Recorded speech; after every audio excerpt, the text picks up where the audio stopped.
সাদ্দাকতা, তুমি সত্যি বলেছ।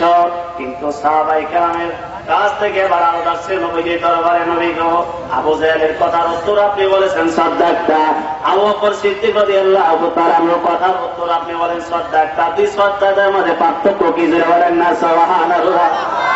তাই না, আমার কি পার্থক্য দুই সাদ্দাকতার ভিতরে? আমার কামলিওয়ালা নবী দেখে বলতেছেন, এ সাহাবারা, আমি নবী হইলাম আয়না, আয়নার দিকে তাকাইলে পরে যার চেহারা যেরকম সেরকমই দেখবে। আমি সাইদুর রহমান, আমার চেহারা কালো, আমি কালোই দেখবো, ফর্সা দেখবো না, সাদা দেখবো না, যে যেরকম যে সেরকমই দেখবে। আবু জাহেলের চেহারা তো কালা, তার ভিতর কালা। আমি নবীর প্রতি তার ইশক নাই, প্রেম নাই, ঈমান নাই, সেই জন্য সে আমাকে সেরকমই দেখছে। বলেন না সুবহানাল্লাহ। কারণ সে কালা চশমা পরছে, ঠিক না ঠিক? কালা চশমা পরলে বাতির আলো কি কালো না সাদা? আলোটা যদি সাদা, কিন্তু কালা চশমা পরার কারণে কি হয়ে গেছে? ও আবু জাহেলের কালা চশমা পরছে, ঠিক না ঠিক? আবু বকর সিদ্দিক রাদিয়াল্লাহু তাআলা আনহু তার ভিতর ছিল পরিষ্কার, আমার প্রেমের তার এমন ঈমান ছিল, ইশক ছিল। এই দিন আবু বকর সিদ্দিকের নজরে এই দুনিয়ার জন্য আর কেউ আমার নবীর মতো নয়, নবীর মতো সৌন্দর্য নয়। যে নবীজি যারা আমাদের সামনে, আলো সামনে, আকাশের চন্দ্র পর্যন্ত, সূর্য পর্যন্ত আলো গ্রাম হয়ে যেত। বলেন না সুবহানাল্লাহ। আমার ভাইরা, বন্ধুরা, আমার গভীর মনোযোগ। অথচ একই দেশে থাকছে, একই জায়গায় বাস করেছে, কিন্তু একজন ইমানদার আর একজন বেঈমান, ঠিক না ঠিক? মুস্তাফাই নয় দিলে খোদাস মনা আকার তো আমার কয়ে খোদা। এই যে বলছিলাম নবী যে আয়না, নবী রহমতুল্লাহ বলতেছেন আমার নবী হলো আল্লাহ দেখার আয়না। এই আয়নাতে তাকাইলে বলে স্বয়ং খুদ রব তাআলা সে প্রতিচ্ছবি দেখা যায়। জোরে বলেন না সুবহানাল্লাহ। এই জন্য বাবার আমার, আল্লাহকে পাইতে গেলে, আল্লাহর ভালোবাসা, আল্লাহর মহব্বত, আল্লাহর মারিফত লাভ করতে গেলে একমাত্র ওই হলো মাধ্যম হলো আমার দয়াল নবী। নবীর ভালোবাসা ব্যতীত বিকল্প কোনো রাস্তা না, ঠিক না বেঠি? আর আমি বলতেছিলাম আবু বকর সিদ্দিক রাদিয়াল্লাহু তাআলা আনহুর কথা, যিনি নজরে দুনিয়ার জমিনে আমার দয়াল নবীর মতো আর কেউ ছিল না। যেমন মিশরের মহিলারা হযরত ইউসুফ আলাইহিস সালামের চেহারা দেখে এভাবে আশ্চর্যান্বিত হয়েছিল, হযরত ইউসুফ আলাইহিস সালামের চেহারা দেখে জুলাইখা পাগল হয়েছিল। আর আমার দয়াল নবীর সৌন্দর্য কি ইউসুফ আলাইহিস সালামের চেয়ে কম ছিল না, বেশি ছিল? সমস্ত নবীদের যত গুণাবলী ছিল, মুজিজা ছিল, সৌন্দর্য বলে যত কিছু ছিল, একসাথে সব কিছু আমার দয়াল নবীকে আল্লাহ দান করেছে।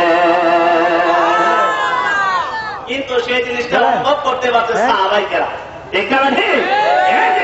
প্রেমে নিজের গলা কাটাই দিয়েছে, দ্বিধাবোধ করছে। রাসূলের প্রেমেতে পড়ে সাহাবারা জিহাদ করে, নবীর প্রেমেতে পড়ে সাহাবারা জিহাদ করে, হাসি মুখে প্রাণ বিলাইয়া জানে বলছেন সুবহান। নবী আমার ইমানদারের জান, নবী আমার ইমানদারের জান বলছেন সুবহান। নবী আমার ইমানদারের জান। আর নবী আওলা বলে ঘোষণা পায় আল কোরআনে, আর নবী আওলা বলে ঘোষণা পায় আল কোরআনে, প্রকাশের হাবিব তো জাহান বলছেন সুবহান। নবী আমার ইমানদারের, কি বলেন, কোন হইব নাকি? অনেকে মনে করতে পারে যে গান গাইতেছে, না জানি কি গুনার কাজ করতেছে। আমি গোনা না, আমার দয়াল নবীর সামনে নাচ পেশ করলে দেখেন নবীজি খুশি হয়। হাসানে সাবেক রাদিয়াল্লাহু তাআলা আনহু বাউল গায়ন শেয়ার করে দেখুন না, কি হাদিস শরীফ আছে, মিশকাত শরীফ, যে আমার দয়াল নবীর সামনে কবিতা পাঠ করতো, কাসিদা পাঠ করতো, কাফেরদেরকে কঠোর জবাব দিত। আমার দয়াল নবীজি হাসানে সাবেক রাদিয়াল্লাহু তাআলা আনহুর জন্য আলাদা একটা স্টেজ মিম্বার তৈরি করে দিয়েছিল, যেখানে পয়সা না। যারা আজকে বলে যে কিয়ামের দলিল নাই, সাহাবায়ে কেরাম যখন কিয়াম ছিল না, দেখেন কিয়ামত হাসানে সাবেক রাদিয়াল্লাহু তাআলা আনহু দাঁড়ায় দাঁড়ায় আমার নবীর গুণগান গাইতো। যা থেকে তোমাদের কিয়াম করা হাসানে সাবেক রাদিয়াল্লাহু আনহু সুন্নাহ, জোরে বলেন সুবহানাল্লাহ। কিন্তু আমার নবী যে খুশি হয়েছে না বেজার হয়েছে? তার দলিল কি? আমার নবী যে দোয়া করছে, আল্লাহুম্মা ইদহু বি রূহিল কুদুস, হে আল্লাহ আমার হাসানকে রূহুল কুদুস জিবরাইল আমিন দ্বারা তুমি সাহায্য করো।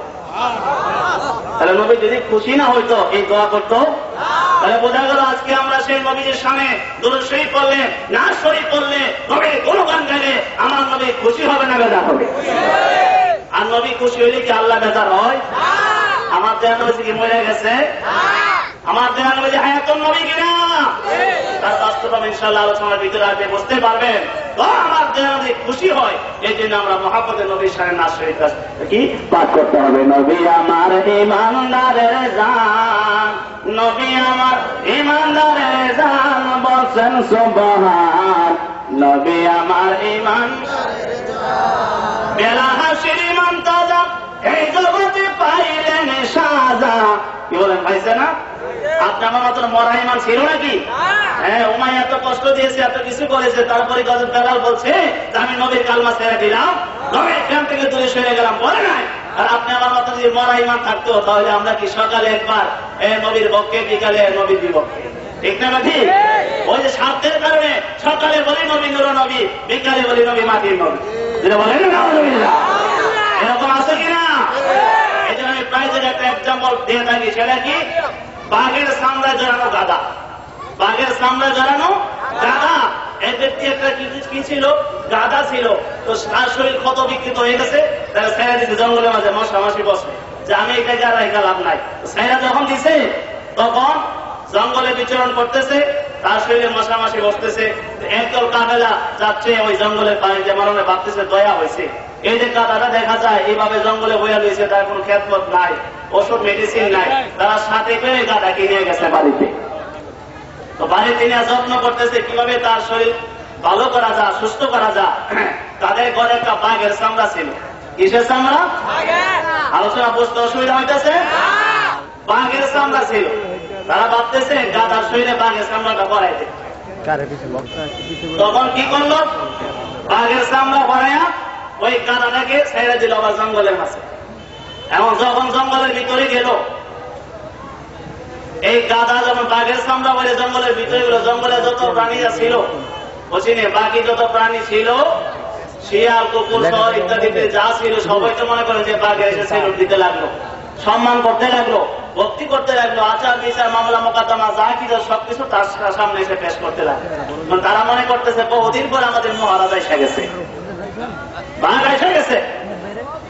এইভাবে সেও তার পরিচয়টাকে এমন ভাবে আত্মগোপন করে রাখলো, সে যে আসলে গাদা, বাঘ না, এই পরিচয় এখনো দিতেছে না। অনেক কষ্ট করে গাদার একটা দাগ আছে না, যে বলেন তো আপনি অনেক সময় দেখা যায় কাশি নিজে অজান্তে এসে যায়, কাশি কতক্ষণ ধরে রাখবে, কিন্তু বারবার হঠাৎ করে দেখা যাচ্ছে অজান্ত একবার আপনার গলাটা জ্বালা দিতে হয়। ঠিক না বের?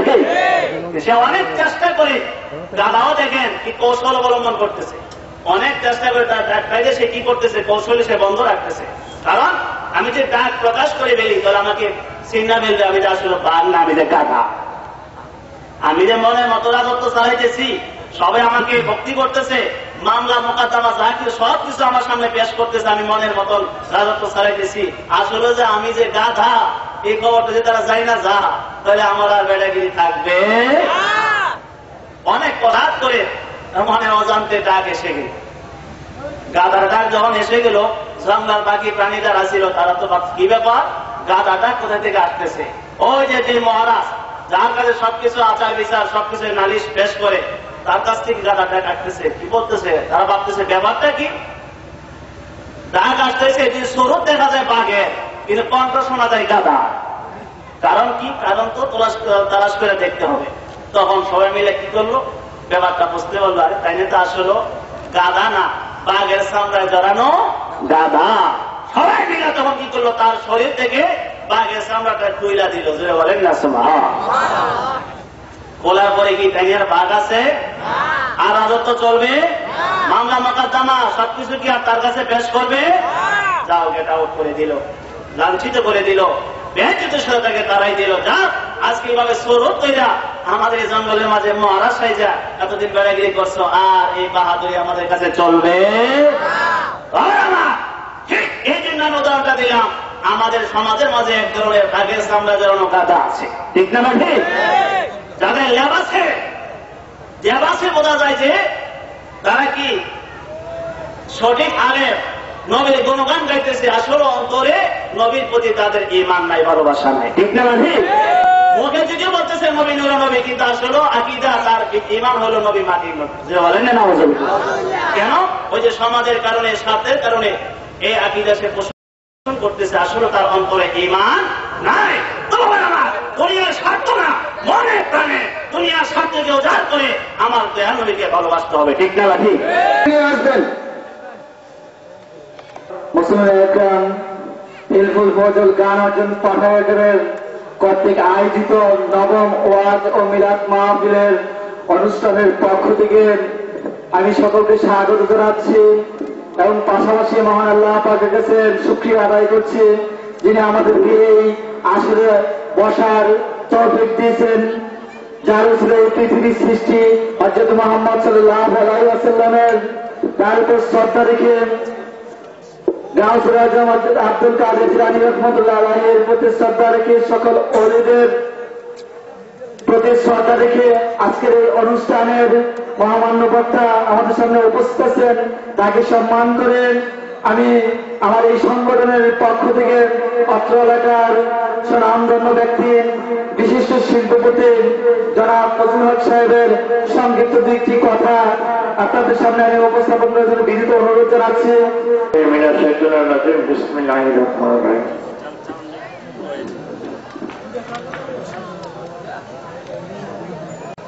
হিলপুর ইজতেমা আরম্ভ হচ্ছে। গত রবিবার দিন আখিরি মোনাজাত হয়েছে, সেইখানে প্রায় 30 লক্ষ লোক সেই মোনাজাতে শরীক হয়েছে। সারা বাংলা অনেক সুন্নি আলেমের উস্তাদ আশিক রাসূল হযরতুল আল্লামা আলহাজ মুফতি আবু জাফর হেলালুদ্দিন সাহেব, প্রিন্সিপাল আহসানুল উলুম কামিল মাদ্রাসা মুশরিকুল্লাহ দরবার শরীফ নারিন্দা ঢাকা। আলহামদুলিল্লাহিল্লাযী আরসালা ইলাইনা রাসূলান আরাবিয়্যান মাক্কিয়্যান মাদানিয়্যান হাশিমিয়্যান সাইয়্যিদান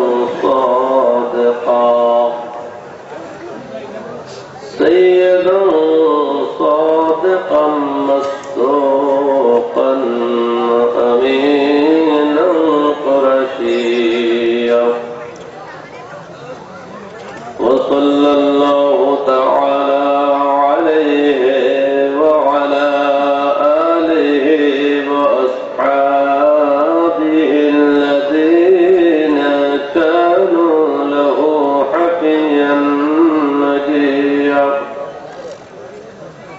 أما بعد فقد قال الله تعالى جل وعلا في كلامه القديم وفرقانه الحميد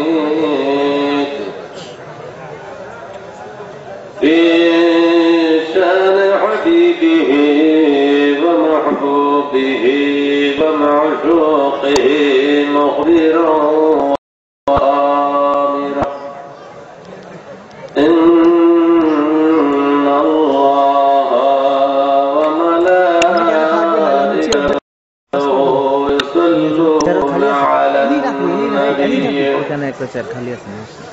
يا أيها الذين آمنوا صلوا عليه وسلموا تسليما. اللهم صل على سيدنا مولانا محمد وعلى آل سيدنا محمد. সবাই মহব্বতের সাথে আওয়াজ দিয়ে এক আওয়াজে সবাই একে একজনের সাথে মিলে সুন্দরভাবে নজরুল করুন। আল্লাহুম্মা সাল্লি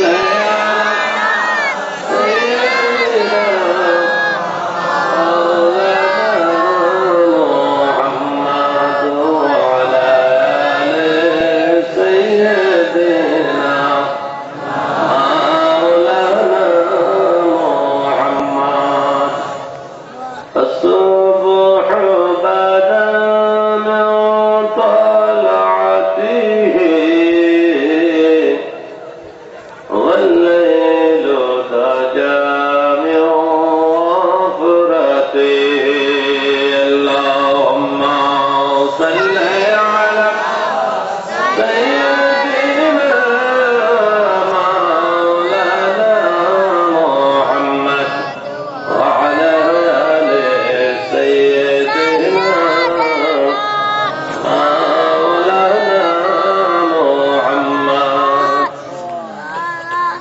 غوث الكرم مولى النعم هادي الأمم لشريعته اللهم صل على سيدنا مولانا محمد وعلى آل سيدنا بلغ العلا بكماله كشف الدجى بجماله حسنت جميع خصاله صلوا عليه وآله أنت لما ولدت أشرقت الأرض وأضاءت بنورك الأفق بلغ العلا بكماله كشف الدجى بجماله حسنت جميع خصاله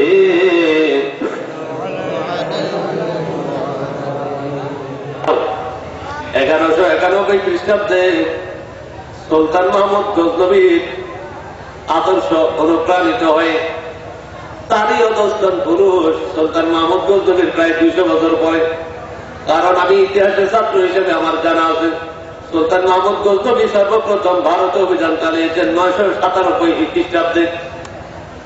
997 শুরু করেছেন আর 1027 পর্যন্ত অভিযান চালাইছেন। এরকম 12 বার এত বছর লাগে 17টা অভিযান করেছেন হিন্দুস্তানের মধ্যে ইসলামের বিজয় কাতন ওড়ানোর জন্য, কিন্তু সম্ভব হয়নি। সব অভিযানে উনি সফল হয়েছেন, একটি মাত্র অভিযানে বিফল হয়েছেন 17টার মধ্যে। এরপরও ইসলামের বিজয় ডঙ্কা বাজানো ভারতে সম্ভব হয়নি। এই জন্য তার উত্তরাধিকার গজনীর সুলতান মাহমুদের 200 বছর পরে তারই 10 জন পুরুষ শেহাবুদ্দিন মোহাম্মদ ঘুরি হিন্দুস্তানে ইসলামের সেই বিজয় কাতন উড়াতে চেয়েছিলেন। 1191 খ্রিস্টাব্দে তারাইনের প্রান্তরে যুদ্ধ হয়েছিল। এক পক্ষে রাজা শিহাবুদ্দিন ঘুরি গজনীর সুলতান, আরেক পক্ষে হিন্দুস্তানের সকল রাজা, যত হিন্দু রাজা ছিল হিন্দুস্তানের সবাই এক পক্ষে, আর মুসলমান রাজা শিহাবুদ্দিন ঘুরি এক পক্ষে। তারাইনের ময়দানে যুদ্ধ হয়েছিল 1191 খ্রিস্টাব্দে। 1191 খ্রিস্টাব্দের তারাইনের যুদ্ধে শিহাবুদ্দিন ঘুরি পরাজিত হয়েছে। পরাজিত হওয়ার পরে অনেক সৈন্য সামন্ত হারিয়ে হিন্দুস্তান থেকে পালিয়ে আফগানিস্তানে চলে যাচ্ছেন ব্যর্থ হয়ে।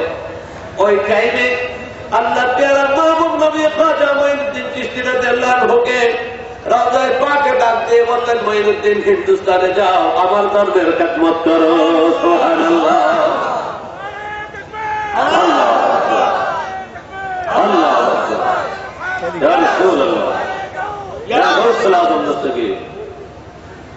শিহাবুদ্দিন ঘুরি সৈন্য সামন্ত নিয়ে ফিরে যাচ্ছে, অস্ত্র শস্ত্র নিয়ে ফিরে যাচ্ছে, আর খাজা গরিব নওয়াজ আউলিয়া কেরামের পহর নিয়ে কোন অস্ত্র শস্ত্র তারা ঢুকছেন। শিহাবুদ্দিন ঘুরির সৈন্যরা ডাক দিয়ে বলে, ও মুসলমান ফকির দরবেশ শোনো। চুপ করেন ভাই।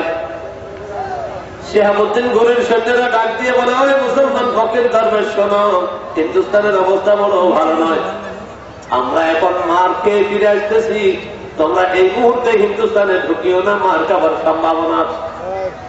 আল্লাহর নবী খাজা মঈনুদ্দিন চিশতি আজমিরি সঞ্জিরি রাদিয়াল্লাহু আনহু বলেন, হে মুসলমান ভাইয়েরা, সৈনিক ভাইয়েরা শোনো, তোমরা অস্ত্রের উপর ভরসা করে গিয়েছিলে, মার খেয়েছ, আমি আল্লাহর উপর ভরসা করে বুকে কোরআন নিয়ে যাচ্ছি, আমাকে কেউ মারতে পারবে না। ইতিহাস কি বলে? খাজা গরিব নওয়াজকে কেউ মারতে পেরেছিল? পারে নাই।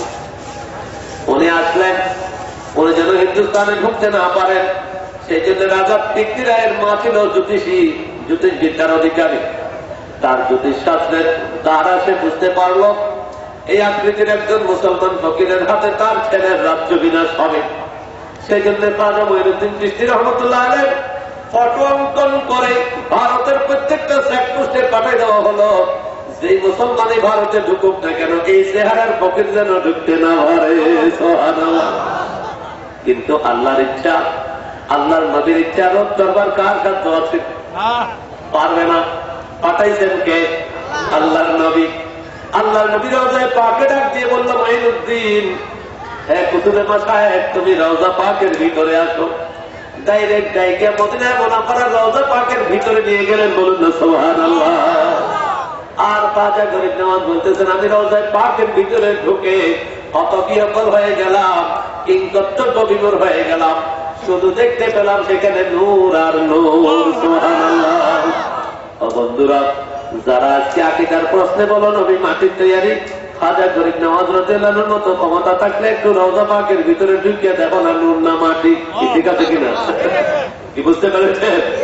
খাজা গরিব নওয়াজ রাদিয়াল্লাহু আনহু রওজায়ে পাকের ভিতরে ঢুকে বলতেছেন শুধু নূর আর নূর। এখন তুমি তো জীবনে দেখো নাই, তুমি কোন যুক্তিতে মাটি কইলে?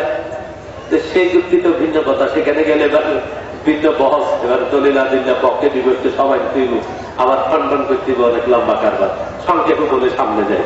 আল্লাহ কয় নূর, আল্লাহর নবীও কয় নূর, খাজা গরিব নওয়াজ যিনি রওজা পাকের ভিতরে ঢুকছেন ইনিও কয় নূর। আর আমার যার পাওয়ার নাই, শরীয়তেরও পাওয়ার নাই, তরিকতেরও পাওয়ার নাই, কলবের কোনো পাওয়ার নাই, নূর নাই, আমি কই মাটি। তো কোনটা বিশ্বাস করবো? আল্লাহ রসুলের কথা বিশ্বাস করা লাগবে না? অবশ্যই লাগবে। আল্লাহ বলে কাদ জাআকুম মিনাল্লাহি নূর। অবিশ্বাসী পার্টি শেষ যুগে আসবে, আল্লাহ জানেন, সেজন্য কাদ ব্যবহার করেছেন। কাদ কেন ব্যবহার হয়? কাদ নিশ্চয়তা জ্ঞাপনের জন্য ব্যবহার হয়। কাদ একটি ছোট্ট শব্দ, এটা 14টারও অধিক অর্থ দান করে। একটা ছোট্ট শব্দ কাদ দাল কাদ, এটা 14টার উপরে অর্থ দেয়। তার মধ্যে একটা অর্থ হলো নিশ্চয়তা, তাকিদের জন্য ব্যবহার হয়। আল্লাহ তাকিদ দিয়ে বলেছেন, কারণ আখিরি জামানায় অবিশ্বাসী দল আসবে, আল্লাহর জানা আছে, সেই জন্য তাকিদ দিয়ে বললেন কাদ জাআকুম, নিশ্চয় তোমাদের মধ্যে এসেছে, মিনাল্লাহ, কোথেকে এসেছে? আল্লাহর পক্ষ থেকে এসেছে। কি এসেছে? নূরুন, নূর মানে আলো। এখন নূরের উপরে দিয়েছে তানবিন। তনবিনও দুইটা, কমপক্ষে দুইটা অর্থ প্রদান করে। তনবিন কমপক্ষে দুইটা অর্থ প্রদান করে। একটা হলো লিত্তাযীম, আরেকটা হলো তনবিন লিত্তানকির। এখানে যেহেতু নবীর শানে ব্যবহার হয়েছে, এখানে তনবিন হবে লিত্তাযীম। এসেছে সাধারণ নূর নয়, একটা সম্মানিত নূর। সুবহানাল্লাহ। তো ভাই বলুন না সুবহানাল্লাহ। কে? আল্লাহ নবীর জাকাত ভাই, তার নাম কি? নাম হলো আব্দুল্লাহ ইবনে আব্বাস, যার উপাধি হলো রইসুল মুফাসসিরিন। কিয়ামত পর্যন্ত যত মুফাসসিরে কোরআন আসবে সকলের সম্রাট। সুবহানাল্লাহ। যার উপরে কোনো মুফাসসির পৃথিবীতে জন্মাবে না, জন্মাতে পারে না, যার জন্য স্বয়ং নবী আল্লাহর দরবারে দোয়া করেছেন, আল্লাহুম্মা ফাক্কিহহু ফিদ্দীন ওয়া আল্লিমহু তা'বীল। সুবহানাল্লাহ। নুরানি নবী নুরানি জবানে পাকে দোয়া করেছেন জ্যাঠাতো ভাইয়ের জন্য, আল্লাহ আব্দুল্লাহ ইবনে আব্বাস আমার জ্যাঠাতো ভাই, আমার বংশের মানুষ, তাকে তুমি দ্বীনের জ্ঞান দান করো। সুবহানাল্লাহ। এবং তোমার কোরআনের তাফসীর যেন করতে পারে, তাই সে তাবিল করার, তাফসীর করার ক্ষমতা দান করো। সুবহানাল্লাহ। সে আব্দুল্লাহ ইবনে আব্বাস রাদিয়াল্লাহু আনহু নামে একটা তাফসীর বর্তমান বিশ্বে পাওয়া যায়, নাম হলো তানবীরুল নাকবাস। উলামায়ে কেরাম লিখে রাখুন, যাদের প্রয়োজন আছে লিখে রাখুন। তানবীরুল নাকবাস কি তাফসীরে ইবনে আব্বাস রাদিয়াল্লাহু তাআলা আনহু। এই কিতাবটা অনেক কষ্ট করে মিশরের রাজধানী কায়রো থেকে সংগ্রহ করেছি, আফ্রিকা মহাদেশ, সে কায়রো থেকে আনাইছে। আমার দুই ভাইকে পাঠিয়েছে আল আজহার ইউনিভার্সিটিতে পড়ার জন্য কায়রো, আরেক ভাগিনাকে পাঠিয়েছে, 3 জন। এদের কারণে আমার সংগ্রহ সহজ হয়েছে, নাহলে অনেক কঠিন হয়ে যেত। ওই কিতাবের মধ্যে আজ থেকে 1400 বছর আগে লেখা তাফসীর, আল্লাহ নবীর সাহাবী, আল্লাহ নবীর জাকাতো ভাই। এখন বলুন, সাহাবী বেশি বুঝেছে না আমরা বেশি বুঝি? সাহাবী বেশি বুঝেছে। আজ থেকে 1400 বছর আগে তাফসীরের মধ্যে লিখতেছেন, কদ জাআকুম মিনাল্লাহি নূরুন। নূরুনের তাফসীর লিখতেছে ইয়ানি রাসূলুন। নূরের দ্বারা উদ্দেশ্য কি? সম্মানিত। নূর মানে একজন সম্মানিত রাসূল। বলুন না সুবহানাল্লাহ। এখন রাসূল কতজন? আব্দুল্লাহ ইবনে আব্বাস তাফসীর করছে একজন সম্মানিত রাসূল, কিন্তু কিতাব প্রমাণ করে বিশ্বের মধ্যে 313 জন রসুল এসেছে কয়জন? 313 জন। এখানে সম্মানিত রসুল দ্বারা উদ্দেশ্য কাকে বোঝানো হয়েছে? এর পরে পরে আব্দুল্লাহ ইবনে আব্বাস রাদিয়াল্লাহু আনহু বলতেছেন 313 জন রসুল সবাই নয়, তাদের মধ্যে সেরা যিনি তিনি হল উদ্দেশ্য, জানি মুহাম্মাদুন সাল্লাল্লাহু আলাইহি ওয়াসাল্লাম। আওয়াজ দিয়ে বলুন না সুবহানাল্লাহ। তাহলে নবীর সাহাবীতে যে তাফসীর করেছেন তার উপরে আর মুফাসসির পৃথিবীতে জন্মাবে? জন্মাতে পারে না, জন্মাবে না। সুতরাং সেটাই বিশ্বাস করুন, এটাতেই কল্যাণ, এটাতেই নাজাত। আল্লাহ আমাদের সকলকে তৌফিক দিন। আমিন। তাফসীরখানা লেখা হয়েছে আজ থেকে 500 বছর আগে। যে তাফসীরটা বাংলাদেশের প্রত্যেকটা মাদ্রাসায় পড়ানো হয়, চাই কওমি খারেজি মাদ্রাসা হোক, চাই তো সরকারি মাদ্রাসায় হোক, প্রত্যেক মাদ্রাসায় পড়ানো হয়।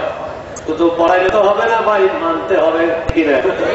শুধু পড়লে তো কাজ হবে না, পড়ার সাথে সাথে বুঝতে হবে, তারপরে যাইয়া মানতে হবে। জানার নাম ইসলাম নয়, মানার নাম ইসলাম। আমি কিছু জানি লেকিন করি না, হইল ইসলাম হইল নি। আমি অনেক কিছু জানি না, রোজা রাখলাম না, হইল নি।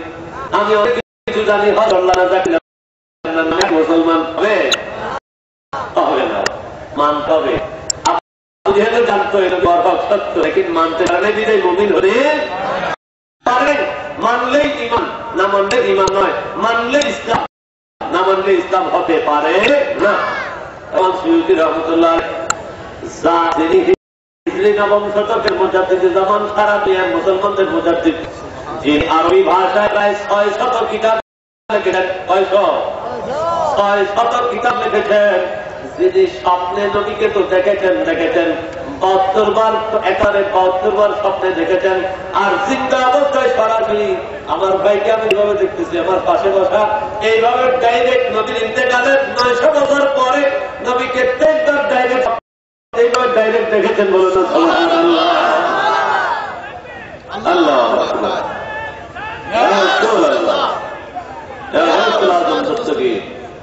নবীকে ইন্তেকালের পরেও জিন্দা অবস্থায় দেখা সম্ভব কিনা? সম্ভব। এবার তো আমার ওই ভাইয়ের সাথে আকিকার ভিতরে মারপিট শুরু হয়ে যাবো। আমার যে ভাইয়ের কি নবী মরে গেছে, পচে গেছে, মাটির সাথে মিশে গেছে, এই তো আকিকার গন্ডগোল। এবার আমার কিছু ভাই বলে নবী মাটির মানুষ, মরে গেছে, পচে গেছে, মাটির সাথে মিশে গেছে। আমার নবী কি বলে শোনার দরকার আছে কিনা ভাই? নবী বলতেছে, শোনো উম্মতেরা, মান রাআনি ফিল মানাম ফাসাওফা ইয়ারানি ফিল ইয়াকযা। সুবহানাল্লাহ। আল্লাহর নবী বলতেছে, আমি নবীকে যে স্বপ্নে দেখলো, অতি সত্বর সে আমাকে জাগ্রত অবস্থায়ও দেখবে। সুবহানাল্লাহ। আমাকে ইন্তেকালের পরেও চিন্তা দেখাও সম্ভব, স্বপ্নে দেখাও কি সম্ভব। যেমনি ভাবে শাহজালাল ইয়ামানি মজরুদ্দিন রহমতুল্লাহ বাংলাদেশে যিনি ইসলামের খেদমত করে শুয়ে রয়েছেন সিলেটের জমিনে, ইনিও নবীকে জিন্দা অবস্থায় দেখেছেন ঘরের মধ্যে। সুবহানাল্লাহ। শাহজালাল রহমতুল্লাহর ঈমান আমলে নবী খুশি হয়ে মদিনার কামলিওয়ালা নবী মদিনায় থাকতে পারেন নাই, রাত্রির বেলায় ডাইরেক্ট শাহজালাল রহমতুল্লাহর ঘরের মধ্যে হাজির হলেন। সুবহানাল্লাহ। আর বললেন, হে শাহজালাল, তোমার বিশুদ্ধ ঈমান, বিশুদ্ধ আমলে তোমার কথা খুশি, আমিও খুশি। তোমাকে দায়িত্ব দেয়া হলো, পূর্ব দেশে আমার কিছু হালকা 2-1 উম্মত আছে, সামান্য কয়েকজন উম্মত আছে, এরা কাফেরের অত্যাচারে বাঁচতে পারতেছে না, কোটি কোটি কাফেরের মধ্যে বসবাস করতেছে। তুমি একটু পূর্ব দিকে যাও, পূর্ব দিকে গিয়ে ওই কাফেরদের মধ্যে আমার দ্বীনের খেদমতের আঞ্জাম দাও। সুবহানাল্লাহ। এবার বলে, তুমি আমাকে সিনসনি হুজুর, আপনি কে? আমি তোমার প্রিয় রাসূল মুহাম্মদুর রাসূলুল্লাহ সাল্লাল্লাহু আলাইহি ওয়াসাল্লাম। ঘুম ভেঙে গেল, ইয়া রাসূলুল্লাহ, ইয়া রাসূলুল্লাহ করে চিৎকার করে লাফিয়ে উঠলো। লাফিয়ে উঠার পর দেখে নবী আর নাই। সুবহানাল্লাহ। নবী পাক কোন জায়গায় গেলে বোঝা যেত কিভাবে? এইভাবে বোঝা যেত, নবী পাক যদি কোনো জায়গায় গমন করতে, সেখানে মিষ্ক আম্বরের সুঘ্রাণ পাওয়া যেত। সুবহানাল্লাহ। শাহজালাল রহমতুল্লাহ ঘুম থেকে উঠে নিষ্কাম্বরের খুশবু পাচ্ছেন, সুঘ্রাণ পাচ্ছেন, কিন্তু নবী পাককে আর খুঁজে পান নাই। অর্ডার দিয়েই সোনার মদিনায় চলে গেছেন। বলেন না সুবহানাল্লাহ। এই জাতীয় অনেক ঘটনা কিতাবের মধ্যে আছে। এবার আসল কথায় আসি, সে তাফসীরে জালালাইন, যেটা 900 হিজরিতে লেখা, আজ থেকে 500-550 বছর আগে লেখা। ওই তাফসীরে জালালাইনের মধ্যে এই আয়াতের তাফসীর লিখতেছেন قد جاءكم من الله نور নূরের তাফসীর লিখতে গিয়ে বলছেন হুয়ান নাবিয়্যু সাল্লাল্লাহু আলাইহি ওয়াসাল্লাম। সুবহানাল্লাহ। এই নূর দ্বারা উদ্দেশ্য কি? নূর দ্বারা উদ্দেশ্য হলো নবী পাক সাল্লাল্লাহু আলাইহি ওয়াসাল্লাম। এবার আসুন আজ থেকে 200 বছর আগের তাফসীর যেটা লেখছে, এটা যেটার কথা বললাম 500 বছর আগেরটা লেখছে মিশর দেশে। তাফসীরে জালালাইন এটা কোন দেশে লেখছে? মিশর দেশে। আর তাফসীরে ইবনে আব্বাস কোন দেশে লেখা হয়েছে? সৌদি আরবে মক্কা মদিনার মধ্যে লেখা হয়েছে তাফসীরে ইবনে আব্বাস। এবার যেটার কথা বলবো এটা লেখা হয়েছে বাগদাদে, ইরাকে। কোনটা বাংলাদেশে নয়, কোনটা বাঙালির লেখা নয়, আরব দেশের বড় বড় আল্লামাদের লেখা, যাদেরকে সারা মুসলিম দুনিয়া চিনে। আল্লামা শিহাবুদ্দিন আলুসি বাগদাদি হানাফি রহমতুল্লাহ আলাইহি আজ থেকে 200 বছর আগে বিশ্বজুড়ে একটা তাফসীর লিখলেন 15 খণ্ড। বাংলাদেশে কিন্তু এখন প্রায় 8 থেকে 10,000 টাকা লাগে এত বড় টাল। 15 খণ্ড, 15 খণ্ডে 30 পারা, এক খণ্ডের মধ্যে 2 পারার তাফসীর। ওই কিতাবের মধ্যে এই সূরা মায়েদার 15 নম্বর আয়াত কদ জাআকুম মিনাল্লাহি নূর, নূরের ব্যাখ্যা করতে গিয়ে তাফসীর করতে গিয়ে আল্লামা শিহাবুদ্দিন আলুসি রাহমাতুল্লাহ লিখতেছেন হুয়া নূরুল আনওয়ার ওয়ান নাবিয়ুল মুখতার সাল্লাল্লাহু আলাইহি ওয়াসাল্লাম। আমার নবী পাকের শান বয়ান করতেছে আর লিখতেছেন নূর দ্বারা উদ্দেশ্য কি? নূর দ্বারা উদ্দেশ্য হলো যিনি সকল নূরের আধার। সুবহানাল্লাহ। ওয়া নূরুল আনওয়ার, সকল নূরের আসল যে নূর। ওয়ান নবিয়ুল মুখতার, এবং খোদা কর্তৃক নির্বাচিত নবী। সুবহানাল্লাহ। তিনি কি আমাদের নবী পাক সাল্লাল্লাহু আলাইহি ওয়াসাল্লাম। এইভাবে অনেক আরব দেশের লেখা তাফসীরের রেফারেন্সে আপনাদের সামনে প্রমাণ করা যাবে, কোনো সন্দেহ নাই। আজ থেকে 100 বছর আগের তাফসীর, 200 বছর আগের, 300 বছর আগের, 400 বছর আগের, 500 বছর আগের, 600 বছর আগের, 700, 800, 900, 1000, 1100, 1200, 1300, 1400 বছর আগের প্রত্যেক শতাব্দীর তাফসীর দেখানো যাবে ইনশাআল্লাহ। আল্লাহ যদি কখনো সময় দেয়, দেখানোর তৌফিক দেয়, দেখাবো ইনশাআল্লাহ। মাওলানা মুহাম্মদ আলা আলি সাইয়্যিদিনা মাওলানা মুহাম্মদ। সম্মানিত কথা, খাজা গরিব নওয়াজ মুঈনুদ্দিন চিশতি আজমিরি সঞ্জিরি রাদিয়াল্লাহু আনহুর কথা। খাজা গরিবের নওয়াজের কথা কেন আসলো? টঙ্গীকে লক্ষ্য করে, ঠিক আছে কিনা? আগা গোড়া খেয়াল রাখেন, নইলে বুঝে আসতো না। খাজা গরিব নওয়াজ রহমতুল্লাহ আলাইহি হিন্দুস্তানে আসলেন 1191 খ্রিস্টাব্দে। আর ইতিহাস সাক্ষ্য দেয় খাজা গরিব নওয়াজ হিন্দুস্তানে আসার 8 বছরের মাথায় ইখতিয়ারউদ্দিন মোহাম্মদ বিন বখতিয়ার খলজি বাংলা বিজয় করে, ঠিক আছে কিনা? 1200 খ্রিস্টাব্দে ইখতিয়ারউদ্দিন মোহাম্মদ বিন বখতিয়ার খলজি বাংলা বিজয় করে, বাংলাদেশে ইসলামের আন্দোলন শুরু করে দেয়, ইসলামী হুকুমত কায়েম করে দেয়। এবং তারপরে পরে বাংলার আনাচে কানাচে আরব আজমের বিভিন্ন আউলিয়ায়ে কেরাম আসতে থাকে, দ্বীনের দাওয়াত প্রচার করতে থাকে। বলুন না সুবহানাল্লাহ। আমরা দ্বীনের দাওয়াত সে আউলিয়ায়ে কেরামদের কাছ থেকে পাইছি, ঠিক কিনা ভাই? পেয়েছি। তো তারা যে দ্বীনের প্রচার করেছে, তাদের দ্বীনের কয়টা উসুল ছিল ভাই? কয়টা? 5টা উসুল ছিল ইসলামের পঞ্চমেনা। সহিহ বুখারী শরীফ খোলেন, সেখানেও পাবেন। সহিহ মুসলিম শরীফ খোলেন, সেখানেও পাবেন। মিশকাতুল মাসাবি খোলেন, সেখানেও পাবেন। অন্যান্য হাদিসের কিতাব খোলেন, সব জায়গায় পাবেন 5। কিন্তু আমাদের সাথে টঙ্গীওয়ালার সাথে যে দ্বিমত পায়ে গেল কোন জায়গায়, এই উসুলের ক্ষেত্রে যে দ্বিমত পায়ে গেল, আমরা বলি 5, নবীর হাদিস বলে 5, আমার টঙ্গীওয়ালা ভাইয়েরা বলে 6। কত? 6। ইসলামের মধ্যে ব্যস্ত। আমরা বলি দ্বীনের উসুল 5টা, তাবলীগের উসুল 5টা। খাজা গরিব নওয়াজ যে তাবলীগ করেছেন 5 উসুল, হযরত শাহজালাল যে তাবলীগ করেছেন 5 উসুল, আল্লাহর রাসূল যে তাবলীগ করেছেন 5 উসুল। আমার টঙ্গীওয়ালা ভাইয়েরা কয় 6 উসুল। তাদের বইও আমার কাছে আছে। এগুলো আগে পড়া ছাড়া তো বলা যায় না। কারো ভুল ধরতে হলে আগে ভর্তি হইব, না ধরে ধরলে কি হবে? মিথ্যা হবে, মনগড়া হবে, বানোয়াট হবে। ওই ভাইদের কিতাব কিনেছি, সংরক্ষণে রেখেছি। তাবলীগের 6 উসুল, এই সাইয়ুসুলের মধ্যে নবীর 5টার মধ্যে রাখছে 2টা কালেমা নামাজ, এই 2টা রাখছে। এই 2টা রেখে বাকি 3টা নিজেরা বানাইছে। একটা হলো ইকরামুল মুসলিমিন, একটা হলো তাসিয়া নিয়ত, একটা এলমুল জিকির, আর একটা 6 নম্বরটা হলো নফর ফি সাবিলিল্লাহ, গাড়ি লইয়া দুনিয়া দুনিয়া ঘুরন। কোথায় গেলেন ভাই? কোরআন যেটা সাপোর্ট করে না, হাদিস যেটা সাপোর্ট করে না। আপনার মাওলানা ইলিয়াস আজ থেকে 70 বছর আগে স্বপ্নে দেখছে আমাদের ইসলাম তো 70 বছরের পুরাতন নয়, আমাদের ইসলাম 1400 বছরের পুরাতন কিনা ভাই? তাহলে 1400 বছরের পুরাতন। আমরা সে 5 উসুলের ইসলাম মানে আমরা কারো স্বপ্নের কবিরে যে ওষুধ পাওয়া যায়, স্বপ্নের দিন পাওয়া যেতে পারে না, স্বপ্নের দিন ধর্ম পাওয়া যেতে পারে না। স্বপ্নের দিন কখনো সত্যিকারের দিন হতে পারে না, বড় এটা কবিরাজের ট্যাবলেট হতে পারে, আর বেশি কিছু নয়। বুঝতে আপনাদের কোন সমস্যা হচ্ছে? আমার এই ভাইয়েরা যে 4টা মানগড়া ঢুকালেন ইকরামুল মুসলিমিন, এটাও ইসলামে আছে, তবে এটা দ্বীনের উসুলের পর্যায়ে নয়, আরো নিচে সুন্নত পর্যায়ে আছে। সুন্নতকে উসুল বানাবার আপনারা ক্ষমতা দিতে কে? তাসিয়া নিয়ত এটাও আছে, এটাও দ্বীনের উসুলের পর্যায়ে নাই, কোন পর্যায়ে আছে? তো আপনি সেটাকে আপগ্রেড করার আপনাকে ক্ষমতা দিতে কে? এটা তো নবী ছাড়া কারো পক্ষে সম্ভব নয়। কোন হুকুমকে আপগ্রেড করতে হলে, ডাউন করতে হলে এটা নবী রাখবে, কোন মানুষের পক্ষে সম্ভব নয়। নবী যেভাবে দিয়ে গেছে ওইভাবেই থাকবে কিয়ামত পর্যন্ত। এটার নাম ইসলাম। যদি ব্যস্তম করা হয় সেটা হলো মানগড়া কবিরাজি ঔষধ, এটা ইসলাম হতে পারে না। আর টঙ্গীর ময়দান হলো এই কবিরাজি ওষুধের কদ্দুর প্রচার হইলো, এটার একটা ব্যারোমিটার, এটা মেপে নেওয়া। কবিরাজি ওষুধের কদ্দুর প্রচার হইলো সারা বিশ্বের মধ্যে। আর এটা সাপোর্ট দিয়ে যাচ্ছে কি?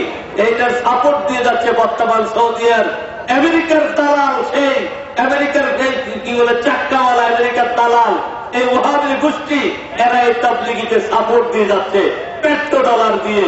নবী রাসূলের ওলিয়ে কেরামের ইসলামকে বরবাদ করার জন্য এই দিল্লির স্বপ্নের কবিরাজি ঔষধকে সাপোর্ট দিয়ে যাচ্ছে। এটা কখনো ইসলাম হতে পারে? আমাকে যদি কেউ 5 কোটি টাকা ওঠে যে তোমাকে 5 কোটি টাকা দেবো, টঙ্গিতে যাই একটু পেশাব করে আসো, তাও আমি যাবো না। তো আল্লাহ তো যাবো না, পেশাব করতেও যাবো না। কি যাবো? যাইতে পারে? মুমিন যাইতে পারে না, যে ইমানের খবর নেই সে যাইতে পারে। আমি সিলেট যাচ্ছি, আমার কয়েকটা হুজুর আমার পাশে ভদ্রলোক বসা। আমার সিলেটে 2 দিন পর 2টা প্রোগ্রাম ছিল, 21 তারিখ 23 তারিখ 2টা প্রোগ্রাম ছিল। আমি সিলেট থেকে আসতেছি, হানিফে টিকিট কাটাও, হানিফে টিকিট কাটায় উঠলাম, আমার পাশে এক ভদ্রলোক বসলো। একেবারে আস্তে আস্তে ঢাকা পর্যন্ত চলে আসলাম। আমিও তার সাথে কথা বললাম না, সেও আমার সাথে কথা বললো না। আমি বললাম, ভাই আপনার সাথে এতদূর লম্বা সফর এসে গেলাম, কোনো কথা হলো না, আপনি কথা বললেন না। ভাই আপনি ইস্তেমায় যাবেন না? আমি তো ভাই সেখানে যাবো তো আমরা প্রয়োজন বোধ করি না। আপনি এই পার্টি কথা করি না, আমি কথা কই নাই এতক্ষণ। সাধারণ পাবলিক আপনি ইস্তেমা পার্টি মনে করি আপনার সাথে এতক্ষণ কথা কই নাই। শার্ট প্যান্ট পরা এক লোক, তাইলে যে ইমান চিনে শার্ট প্যান্টের ভিতরে ইমান রাখতে পারে, ঠিক কিনা? আর যে ইমান চিনে না, তার দাঁড়িয়ে টুপি যুক্ত ভাগ্যে লাগাইও ইমান চিনতে পারে না। একজন শার্ট প্যান্ট পরা লোক আমাকে বলতেছে, আপনি টঙ্গি ঘাটি মনে করেছিলেন, থেকে টাকা পর্যন্ত আইলাম, আপনার সাথে আমি কথা কইনি। ভাই আমাদের এই অপরাধী মনে করলেন? আমরা তো সেটা মনে করি মুরুক্কের দল, এখানে তো ইমানদারের দল না, সেটা মুরুক্কের দল। ভাই তাইলে আপনার সাথে কথা কইতে পারি, আরো আগেও কথা কোন দরকার আছে। দলে যাবেন না, ইমান হারাবেন না, নবী ওলির পথ হারাবেন না। আল্লাহ সকলকে সুমতি নসিব করুন। আমিন। আল্লাহুম্মা সাল্লি আলা মাওলানা মুহাম্মদ।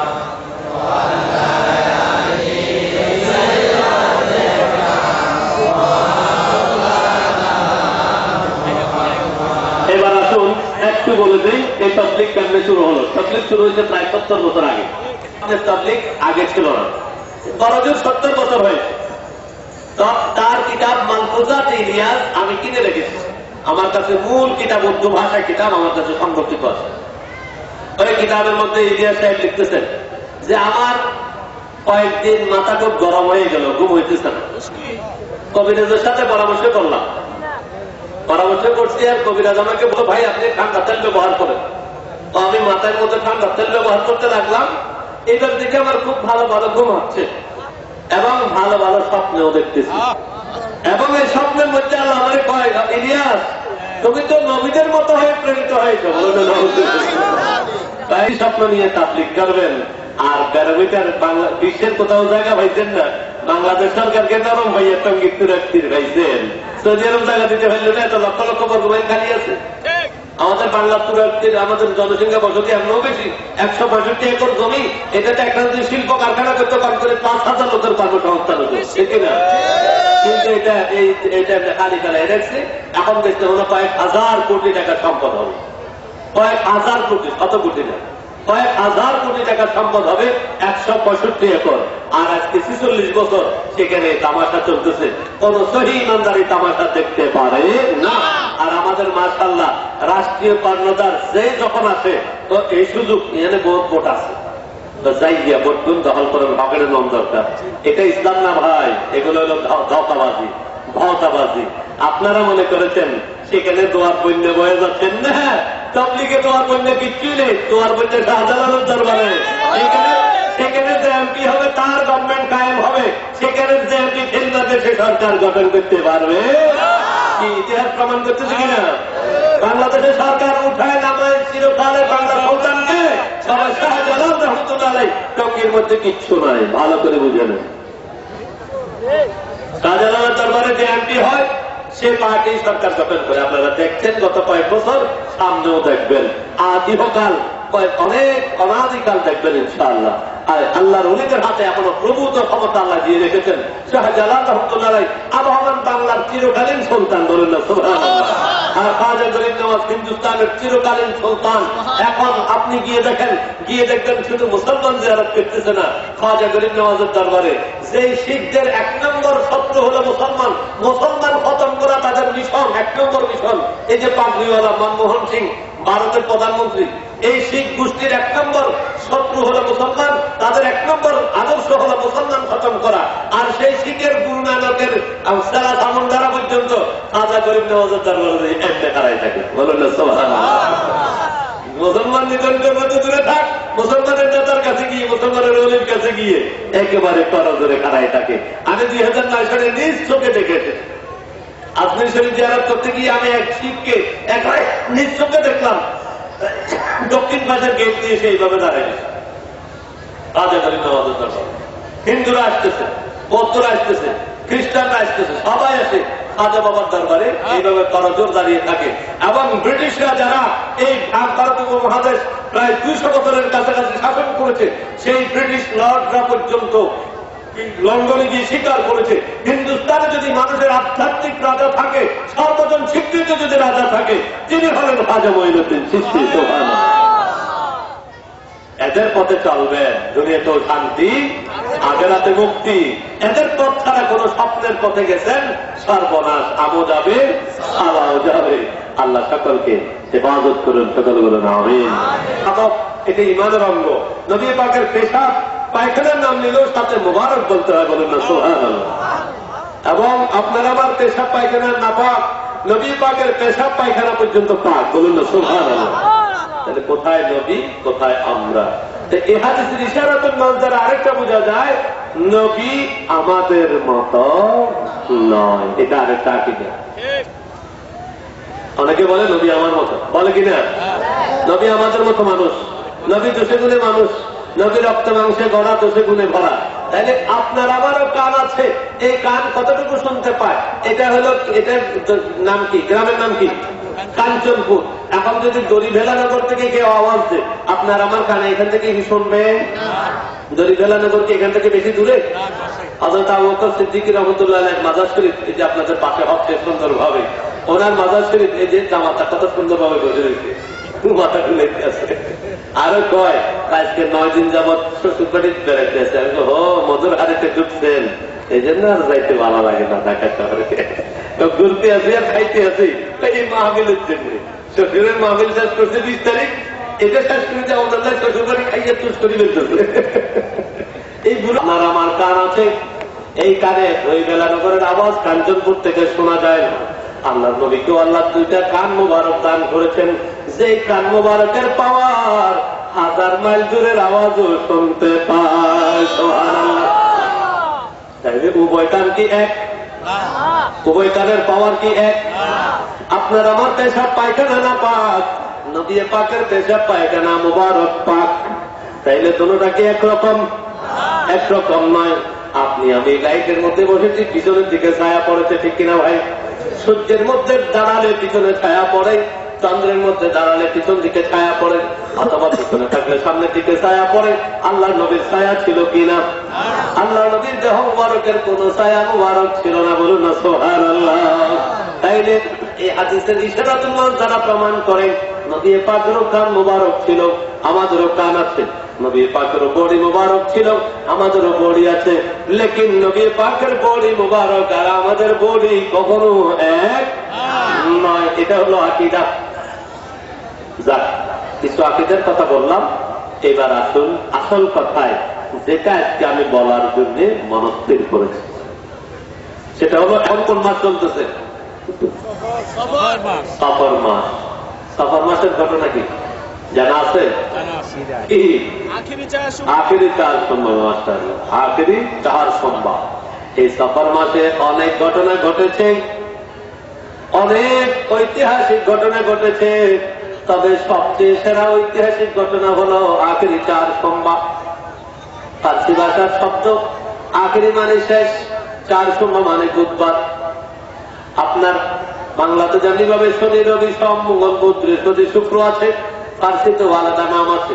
ফার্সিতে শনিবারকে বলে সোমবার, 1 সোমবার, 2 সোমবার, 3 সোমবার, 4 সোমবার, 5 সোমবার, আদিনা 7 দিনের নাম। তো 4 সোমবার মানে বুধবার। আখেরি 4 সোমবার শেষ বুধবার। কিসের শেষ বুধবার? সফর মাসের শেষ বুধবার। কোন সফর মাস? 10ম হিজরির সফর মাস। সুবহানাল্লাহ। আজকের সফর মাস হলে হবে না, ওই 10ম হিজরির সফর মাস, যেই বছর আল্লাহর নবী ওফাত মুবারক হয়েছিল, ইন্তেকাল মুবারক হয়েছিলেন, সেই বছরের ঘটনা। ঘটনা কি? ঘটনা হলো সংক্ষেপ কথা বলেই, আল্লাহ রাসূল ইন্তেকালের পূর্বে অসুস্থ হয়ে পড়েছিলেন। অসুস্থ হয়ে পড়ার পর সাহাবায়ে কেরামের মনের মধ্যে ব্যথা যন্ত্রণা সৃষ্টি হয়েছিল। পরে এই শেষ বুধবার ছিল 30শে সফর, 10ম হিজরির শেষ বুধবার ছিল 30শে সফর। এই 30শে সফর তারিখে সকালবেলায় আল্লাহ রাসূল মা আয়েশা সিদ্দিকা রাদিয়াল্লাহু আনহাকে বলেন, ও আয়েশা, আমার জন্য পানি সংগ্রহ করো, আমার জন্য পানি গরম করো, আমাকে গোসল করাও। আমার মনে হচ্ছে আজকে খুব ভালো ভালো মনে হচ্ছে, আমার ফাতেমাকে খবর দাও, আমার হাসান হোসেনকে খবর দাও, ভালো করে নাস্তা বানাও। আজকে আমি আমার মেয়ে, প্রাণের চাইতে প্রিয় মেয়ে, ছোট মেয়ে, আর ছোট মেয়ের ঘরে যে হাসান হোসেন আমার কলেজের টুকরা, তাদেরকে নিয়ে আজকে আমি নাস্তা করবো। সুবহানাল্লাহ। খবর দেয়া হলো, গোসল করানো হলো। আল্লাহ রাসূল সুস্থ সুস্থ ভাব লাগলো, মসজিদে নববীতে গিয়ে যোহরের নামাজ পড়লেন। সাহাবায়ে কেরাম খুশিতে আনন্দিত হয়ে গেল। সুবহানাল্লাহ। একেবারে খুশির হিল্লোল বয়ে গেল, আনন্দের হিল্লোল বয়ে গেল। তো ঘটনা কি? ঘটনা এখানে শেষ নয়, শুরু হয়েছে কখন? আল্লাহ রাসূলের মার্সে মউত শুরু হয়েছিল কখন? 15ই সফর থেকে। 30শে সফরে তো একটু সুস্থ হয়েছে। রোগ হয়েছিল কখন শুরু? 15ই সফর, সফর মাসের মধ্যভাগে। দেখেন আল্লাহ রাসূলকে আল্লাহ কেমন এলেম দিয়েছিলেন। এবার এলেম সম্পর্কে আরেকটা আকীদা শুনেন। আজকে অনেক অনেক আল্লামা ডক্টর আছে যারা নবীকে বলে নিরক্ষর নবী। নাউযুবিল্লাহ বলেন না, নবী নবী মানে নিরক্ষর নবী। তো নবী যদি নিরক্ষর হয়, এই বিশ্বে অক্ষর জ্ঞান কার আছে? নবী যদি নিরক্ষর হয়, এই বিশ্বে অক্ষর জ্ঞান কার থাকতে পারে? কারো আছে? ডক্টরে এলেম পাইলে কই? আল্লাহ রাসূল থেকে। আর কোন যাই আল্লামা বলেন, মৌলভী বলেন, মুহাদ্দিস বলেন, মুফাসসির বলেন, মুতামসা বলেন, সবাই এলেম পাইছে কার থেকে? আল্লাহ রাসূল থেকে। তো রাসূল যদি নিরক্ষর হয়, আমরা তো গরু গাধা। শুধু নিরক্ষর নয়, গরু গাধা। নবী নবী মানে উম্মত মানে যদি নবী মানে নিরক্ষর হয়ে যায়, কোনো অর্থ আমার বন্ধুরা পায় নাই। আল্লাহর নবীর এলাম মোবারক এত প্রশস্ত, আল্লাহর পরে সর্বোচ্চ এলেমের অধিকারী আমাদের নবী। সুবহানাল্লাহ। প্রমাণ কোথায়? কোরআনের মধ্যে, কোন ব্যক্তির কথা নয়, আল্লাহর কথা।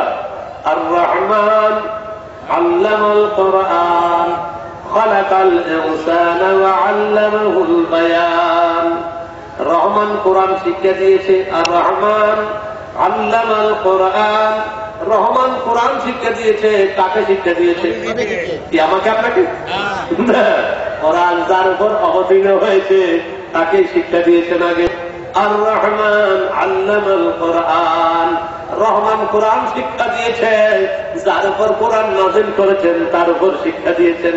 আর আমার বন্ধুরা বলে নবী নিরক্ষর, নবীর উম্মি মানে নবী নিরক্ষর। নাউযুবিল্লাহ, নবীর উম্মি মানে নিরক্ষর নয়, নবীর উম্মি মানে উম্মুন মানে মাতা। উম্মুন মানে কি? মাতা। আরবিতে শব্দটা অনেক অর্থ দেয়। মানে আসল, মানে মাতা, মানে গোড়া, জড়, আসল, এগুলো অনেক কিছু বোঝায়। তো উম্মুন মানে মাতা। মাতা মানে কি? সন্তানের মূল, ঠিক না ভাই? মাথা থেকে তো শাখা বের হয়েছে সন্তান। মায়ের নারী ভুলে ছিনাইতে সন্তান এসেছে। মা আসল, সন্তান হলো শাখা। আর আমাদের নবী হলেন কুল কায়নাতের আসল, বলেন না সুবহানাল্লাহ, এবং সকল নবীদের আসল। এই জন্য নবীর উম্মি বলা হয়েছে। আর আমার বন্ধু বলতেছেন নিরক্ষর নবী। অবন্ধু, তোমাকে বন্ধু বলতেও খারাপ লাগে। আসুন আরেক দলিল, খালি এক দলিল দিয়ে আমরা কথা বলি না, কোরআনের ভুরি ভুরি দলিল আছে। আরেকখানে আল্লাহ বলতেছেন আল্লামাকা মা লাম তাকুন তাআলাম ওয়া কানা ফাদলুল্লাহি আলাইকা আযীমা। আসলে কোরআন শরীফে আছে আল্লামাকা, বন্ধু নবী আপনাকে শিখাইছেন। কে শিখাইছে? আপনার রব শিখিয়েছে। কি শিখাইছে? মা লাম তাকুন তাআলাম, যাহা যাহা আপনি জানতেন না সবকিছু আপনার রব আপনাকে শিখিয়ে দিয়েছেন। সুবহানাল্লাহ। এখানে মাটা হলো এবার আসুন উসুলে। উসুলে বেকায় আছেন। মাটা হলো আম, ব্যাপক অর্থবোধক, অর্থাৎ নবীর অজানা যত কিছু ছিল একটাও বাকি নাই, সবকিছু নবীকে শিখিয়ে দেওয়া হয়েছে। ছবিটা বুঝালাম, এরপরে লম্বা হায়াতটা বুঝলাম, এরপরে জান্নাতের নিয়ামতকে কবুল করলাম। সুবহানাল্লাহ। আবু মুয়াইয়া রাদিয়াল্লাহু বুদ্ধি, আল্লাহ রাসূল বলে আমার স্বামী শোনো, আমি ধর্মের কাঙ্গাল নই, এটা আমি চাই নাই। দুনিয়ার লম্বা হায়াত আমি কাঙ্গাল নই, আমি চাই না। আমি আমার বন্ধুর সান্নিধ্য চাই। আমি 3 নম্বর প্রস্তাব কবুল করে ফেলেছি। সুবহানাল্লাহ। এবং জিয়ারত করলেন, জান্নাতুল বকির সকল থেকে বিদায় দিলেন। আর রাসূল তাদেরকে লক্ষ্য করে বললেন, হে আমার সাহাবীরা, যারা ইতিমধ্যে ইন্তেকাল করেছো, তোমরা ভালোই ভালোই দুনিয়া থেকে পার হয়ে গেছো, তোমাদের খুশনসিব। আমি নবী দেখতে পাচ্ছি, নবুয়তের চেহারা দেখতে পাচ্ছি, নবুয়তের নজরে দেখতে পাচ্ছি। অন্ধকার রজনীর মতো ফিতনা হয়ে আসতেছে আমার উপরকে গ্রাস করার জন্য। নাউযুবিল্লাহ। যে ফিতনা এখন আমরা অন্ধকারাচ্ছন্ন হয়ে গেছি। কেউ কেউ টঙ্গি, কেউ কেউ টঙ্গি না, এই ফিতনা। কেউ কেউ বিপ্লব, কেউ কেউ আলোচনা, ঠিক আছে কিনা? কেউ কেউ টান, কেউ কেউ বাম, আর কেউ কেউ সিদ্ধই হয়ে টান। এই অবস্থা। সাল্লাল্লাহু আলাইহি ওয়াসাল্লাম ने हजारों जाहु जलाल सुजल से कम जोहर लाल माया बतवल्लद हो